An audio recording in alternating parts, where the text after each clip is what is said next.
From Interior Alaska's most trusted news source, this is the Fbx Evening News Weekend Edition.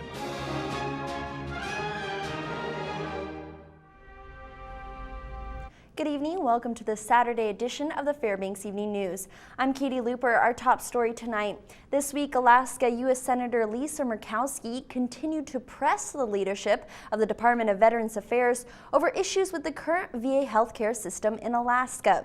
Following up on her discussions last week about the failings of the Choice Card program in Alaska, she questioned VA Secretary Robert McDonald on the lessons learned from his August 2015 visit to the state, whether or not he understands the unique challenges veterans in Alaska face and his plans to fix those issues. Secretary McDonald said that the VA is working to replicate Alaska's unique Care Closer to Home program. So what I need to hear from you is that you agree that where we were before Choice came on is where we can get back to, and that's the direction that you want to take it. That's certainly the direction I want to take it, and I'm going to make sure that that is built into any bill, because I saw the Alaska system and it worked. And it was choice. It did provide choice. Lisa Murkowski was on campus today for a roundtable discussion on Arctic issues related to science, policy, technology, and society. The panel was comprised of international experts involved in Arctic research, such as scientists, technologists, students, and journalists from all around the world. Conducting research in the Arctic is expensive and difficult, so today each expert took time to share their ideas with the panel. The concept of today's meeting was to have different groups work together so they can execute research to the best of their abilities. The University of Alaska Fairbanks Vice Chancellor for Research, Larry Hinsman, says he's delighted with the variety of participation today. Well, I hope to see some new partnerships formed. We've got some really big, expensive programs that we'd really like to execute in the Arctic. One is called Mosaic, which we'd like to freeze an icebreaker in the Arctic Ocean over a year. And that kind of research takes a lot of partnerships to do, and so we hope to get people to agree to join in and partner on these big programs.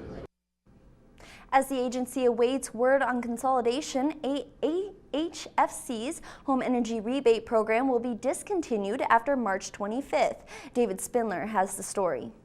The Home Energy Rebate Program has provided rebates for Alaskan homeowners after a homeowner has made energy efficiency updates to their home. AHFC has a lined-up process that begins with enrolling. After a homeowner enrolls in the program, they get an energy auditor to come to their home and do an energy audit. With the March 25th date drawing near, Alaskan residents are scrambling to get themselves enrolled in the program, especially in the interior.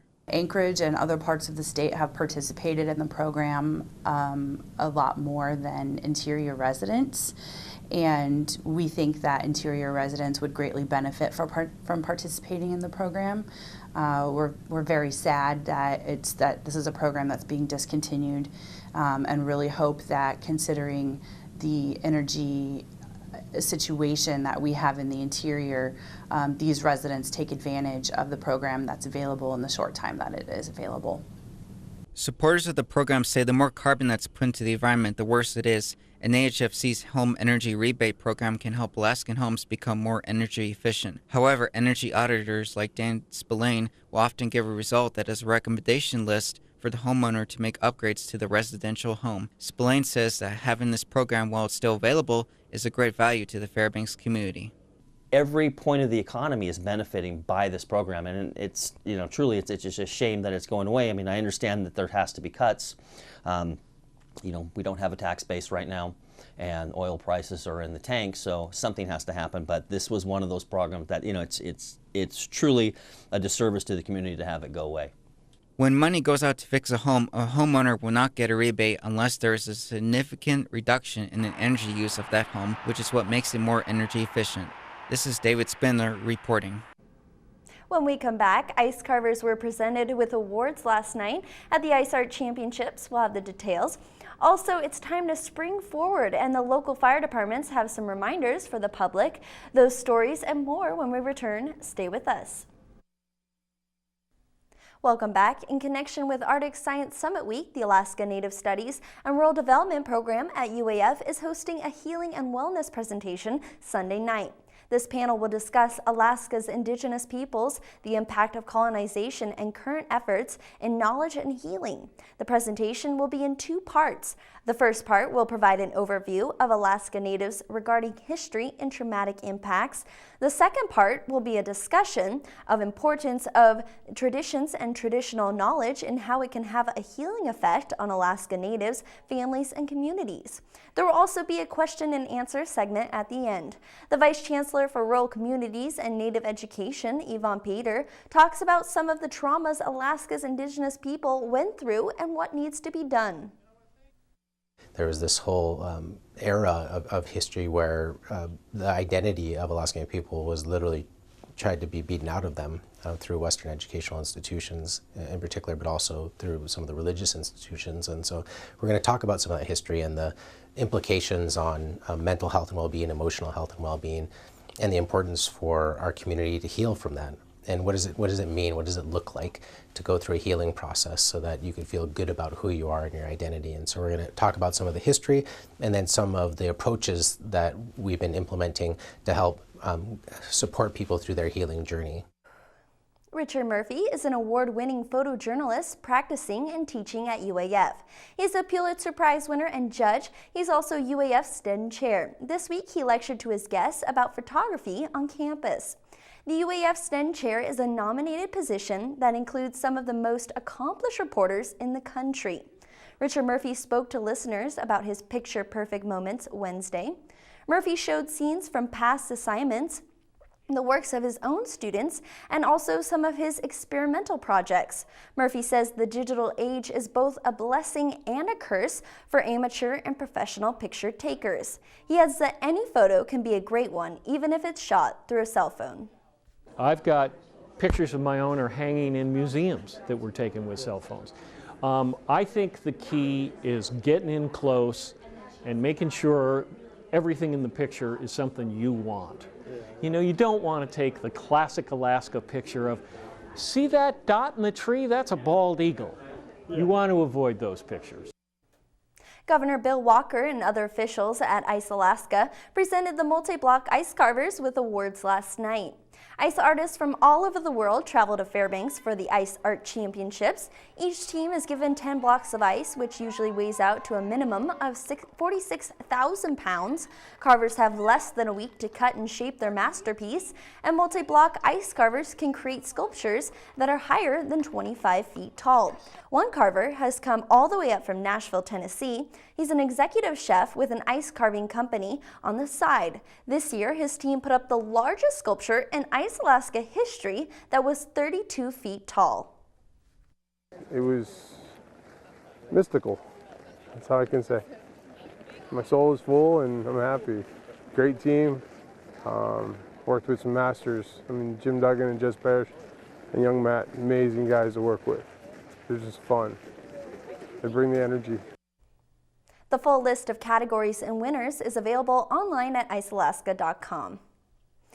And the Interior Fire Chiefs Association and local fire departments want to put out a reminder to the Fairbanks community to remember to not only change your clocks forward 1 hour this Sunday, March 13th, but also remember to change your smoke detector batteries as well. The Change Your Clock, Change Your Battery method has been recognized as America's most effective fire safety campaign. Assistant Fire Chief Ernie Mezowitz from the Fairbanks Fire Department says that it's important to change your smoke detector batteries at least once a year, preferably once every month, just to make sure that the smoke detector is working properly. We're trying to use specific times of the year to help remind people about doing some things that can go over to improve their chances of surviving a fire. And so in the spring we change our clocks forward, and at the same time we're asking people to take the time with their family to check their smoke alarms, if they have batteries, to change the batteries in their smoke alarm, and to sit down with the family and practice their escape plan and making sure everybody understands what the smoke alarm sounds like and what they need to do in the event that it does go off. Joe Cook is next and has news about a horrible incident on the Iditarod Trail. That story and more in a loaded Saturday sportscast after the break. Welcome back, Interior Alaska. Joe Cook here with your weekend sports. Some horrifying news from the Iditarod Trail today. Mushers are prepared for just about everything, but a drunk snow machiner may not be one of them. And multiple reports around 3 a.m. on their way to Nolado, Jeff King and Allie Zirkle were both sideswiped by a snow machiner. King's dog Nash was killed in the incident, and 2 other dogs were injured. Zirkle was shaken up, and 1 dog suffered a bruise on her team. Arnold Domoski, age 26, of Nolado, admitted to the incident and that he was, quote, blackout drunk. He asked for apologies and forgiveness and denies it was an attack. He was taken to custody this afternoon and faces multiple charges. Zirkle and King decided to finish the race. Here's more. It was so incredibly close to my sled and my team that was well lit with lights and reflectors that it felt very intentional. As I stood there, as dogs struggled in pain with broken limbs and the throes of death for one of them. I feel bad for what I did, but I'm do whatever I can to make it right. I'm sorry to Jeff King and Allie Zirkle. I'm really sorry for the dog's loss. And it wasn't intentional. Here's the Iditarod leaderboard. Brent Sass is first, and he is heading to Unalakleet. He left Caltag at 8:20 this morning. Zirkle is right behind him with 14 dogs. She checked out at Caltag at 10:53. Dallas Seavey left at 11:24 a.m. Mitch Seavey and Wade Mars round out the top 5. King is in 11th place, and he is headed to Caltag. The Fairbanks North Star Borough is evicting the Alaska Gold Panthers from Groudon Memorial Park. Sounds crazy, but it's happening. According to an article in the Daily Newsmire, the Panthers organization has until midnight on Tuesday to leave. In the meantime, though, the Panthers and the borough are working on a new lease that will require upkeep of Groudon. An audit of the baseball team has been proposed so they can become eligible for certain grants. The borough has also earmarked over $200,000 for replacement bleachers. We'll have more as details become available. Now for more positive mushing news. The Animated Limited North American Championships had their second day of races at the Jeff Studdard Race Grounds. We're giving some love to the Ski Jors, who started at 11 a.m. this morning. Greg Zurich of Fairbanks was the lead dog after day 1 of the 2-dog ski jor class. Today he finished the 4.8-mile course in 14 minutes 50 seconds, and he is still the leader. Tomorrow the finals will be a 6.2-mile course. In a competitive field that includes Rebecca Knight and Sunifa Durr, Aaron Gunderson improved by 20 seconds today, finishing in 15:32. The main difference for him was that he didn't fall as much.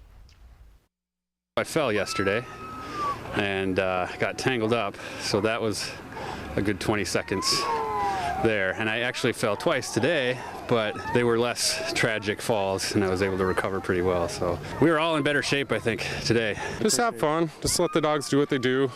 Didn't really drive them too hard. Got another day tomorrow, so gonna let them go tomorrow. The Fairbanks Ice Dogs won another close game, and this one was in overtime. The best line in the NHL connected on the game winner in OT. Ryan Gorowski to Todd Burgess. The Ice Dogs win 3-2 and take game 1 over the Chill. The goal came 20 seconds into OT. CJ Booth had 31 saves for Fairbanks on Friday night. Burgess finished with 2 points, and Jacob Streisberg added 2 helpers. The Ice Dogs have won 10 games in a row, their best streak this season, and it matches the best streak in the league as well. Fairbanks can sweep Cooley tonight in their last road game of the season.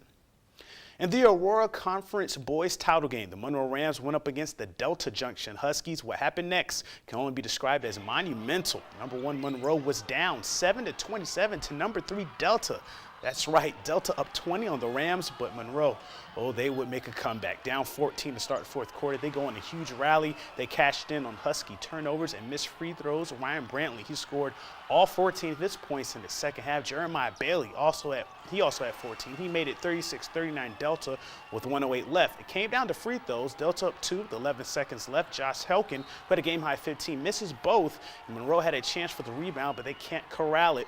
Delta would get 1 free throw to go, and Brantley's 3 just misses off the front of the rim. The Huskies pull off the upset, winning 41-38. It's their first region title since 1994, ending a 22-year drought. We've been waiting for this since my freshman year, since I've been on varsity. And we finally got the win, me and my brother Raul, man. We got the win. We've been waiting all year for this. This is the biggest moment. This is a very big accomplishment for us. We've been thriving. It's just hard work, everything. It's just The girls' Aurora championship game between the top seed Valdez Buccaneers and number 3 Galena Hawks was also tight. Galena's defense gave them an 18-13 lead at the half. But Bobby Mott, Valdez, she had a nice layup to end the third quarter, and it was just 23-24 Galena. The Hawks went up by 2 on a Rome Harris 3. She had 15 points for Galena, but Mott answered with the 3 on the ensuing possession. She had a game-high 21 points. The Buccaneers would nurse their slim lead in the final 4 minutes of regulation, and they would answer Galena buckets with scores of their own. They prevailed 34-30 and repeat as Aurora Conference champions. I think we've been practicing a lot on situations like this, and it really helped us in the end. We won. It feels amazing. It's going to be a great tournament. Since we kind of do that same thing, we change our defense a lot. I think we're used to it, so we kind of know how to play against it and know what to do. So I think that's how we did it. And while the Aurora Conference crowned champions, the MAC had their semifinal across the town at Lathrop High School. The Malamutes and Patriots were featured in the semifinal doubleheader. In the boys' game, North Pole was in striking distance again. Craig Borba hit a 3 to tie the game, but Glenn Maiden Jr., he had the quick answer driving baseline for the bucket. That sparked an 8-0 run. Gabe Howard and Jeremiah Handy combined for 26 points for Lathrop as they would go on to win big 70-46 over North Pole. In the girls' game, Lathrop was up more than 40 in the first half against North Pole. Cheyenne Dybert and Tyra Doe both had 16 points for Lathrop, and they cruised to an 88-16 win. Both Lathrop teams will face West Valley tonight for the MAC titles. And that's it for sports tonight. Thanks for watching. Katie Looper is up next with your full weather forecast, and we'll catch you next weekend. Welcome back to our Saturday edition. So we got to jump right into weather. Today we had a normal high of 25. Overnight low of 9. Our record high got up to 45 in 1926. A record low of 56 below in 1911. Our sun rose at 7:19 this morning and sets at 6:46 this evening. Our daylight equals 11 hours and 27 minutes altogether. Now around the state today, we have rain showers in Ketchikan, 44 degrees, partly sunny skies in Juneau at 46. Same with Anchorage and Kodiak, and then rain showers in Cold Bay at 36. Up there in Nome, partly sunny skies around 17. Cloudy skies for Barrow at 5 below, and then Fairbanks interior region 30 degrees with partly sunny skies. Now for our lower 48 weather, rain showers in Seattle at 50 degrees, warmer in Vegas at 69 with partly sunny skies. As for Minneapolis, rain showers for them at 70 degrees, same with Miami at 81. And then up there in New York, partly sunny skies about 57. Now back in Alaska, mostly cloudy with snow in Fort Yukon, partly sunny for Barrow and Nome, and temperatures around 15 for Nome and Fort Yukon and 9 below in Barrow. Now for the interior region, we got temperatures in the mid-20s, mostly cloudy with scattered snow showers for Fairbanks, Delta, and Healy. On our east side of the state, mostly cloudy and scattered rain showers for Ketchikan and temperatures in the mid-40s. On our west side of the state, we can see mostly cloudy for Bethel, rain and snow for Cold Bay, and isolated rain showers for Kodiak. And temperatures about 30 in Bethel, 40 for Kodiak, and 38 in Cold Bay. Now lastly, for our south central region, we can see mostly sunny and temperatures all around 40 degrees. For tonight's forecast, we can expect things to be about 10 degrees, mostly cloudy with isolated snow showers.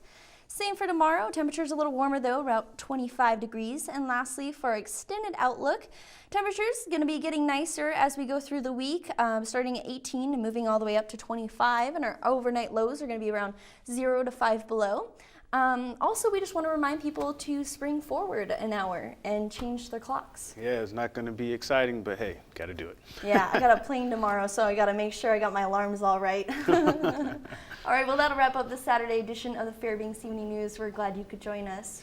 And as always, you can join us here 6 days a week at 6 and 11 or online anytime at webcenter11.com. From all of us here at the News Center, have a good night.